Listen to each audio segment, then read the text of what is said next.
दोस्तों, आपको मेरा कोडी कोडी पढ़ा। तो इससे पहले कि मैं बात करूं कि हॉस्पिटल्स और स्कूल्स में होने वाली अवेयरनेस प्रोग्राम्स के जैसे कि जहां पे होता है कि बच्चों को इको फ्रेंडली जो आदत आनी चाहिए, बच्चों को अपना पटाखे नहीं फोड़ने चाहिए, मैं ये बात नहीं कर रहा। मैं आपको बताना चाहूंगा कि पिछले साल दिल्ली में 208 फायर रिलेटेड डिसीजेस को पाया गया।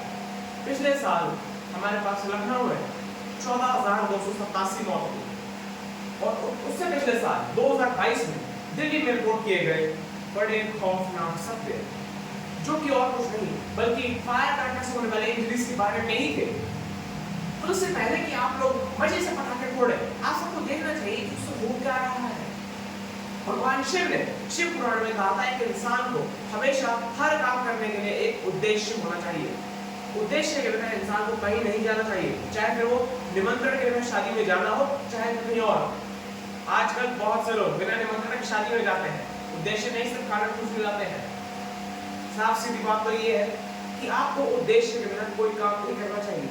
उद्देश्य के बिना पानी भी नहीं पीना चाहिए। तो पानी पीने का उद्देश्य क्या होता है? प्यास को बुझाना। याद रखिएगा ये बात। तो फिर अब सवाल हमारे सामने ये उठता है साफ सुथरा कि हम दिवाली मनाएं कैसे? कैसे मनाएं दिवाली? आप मैं बताता हूं। हमें दिवाली को इस तरह से, इस ढंग से मनाना है कि वो हमारे पर्यावरण के लिए और हमारी पीढ़ियों के लिए भी फलदायी हो।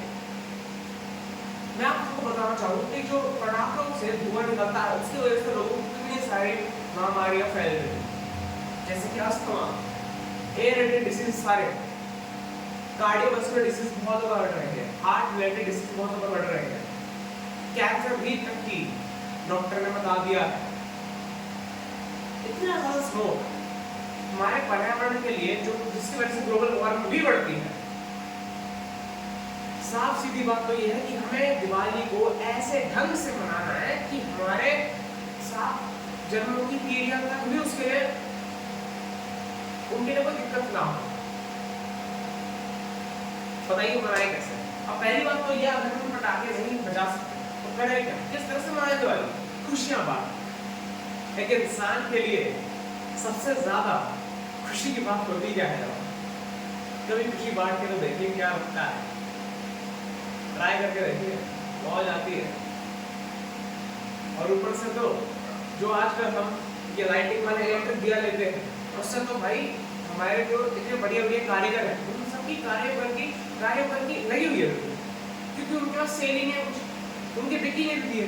सामने के यहाँ पे मेरे एक दिए अंकल बैठे हैं, वो कहते हैं कि ले लो भैया, जितना दिए लेना ले जाओ, वैसे भी हम बंद नहीं कर रहे। मैंने कहा बंद क्यों कर रहे हो? कहते कि भाई वैसे भी खरीदता ही कौन है अभी, सारे तो लाइटिंग में लाइटें लेते हैं, लंबे लंबे लाइटें लगा लेंगे, सबकी दिवाली बन जाती है। हमारे तो भाई ये दिया बेच की दिवाली बनती है ना। तो दोस्तों, अगर हम अपने देश के कारीगर को ही सपोर्ट नहीं करेंगे और चाइनीज वाली लाइटों और कैंडलों को सपोर्ट करेंगे तो हमारा देश कैसे आगे बढ़ेगा?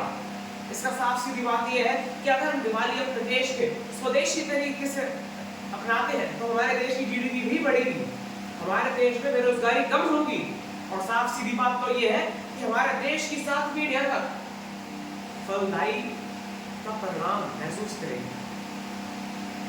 तो इसी के साथ आपको हैप्पी दिवाली कहना चाहूंगा। और दिवाली मनाना कैसे है, इसका टास्क मैं और किसी नहीं बल्कि आप पे छोड़ता हूं, क्योंकि इस देश के लिए सबसे ज्यादा इंपॉर्टेंट आप हैं और कोई भी नहीं, और कोई भी नहीं।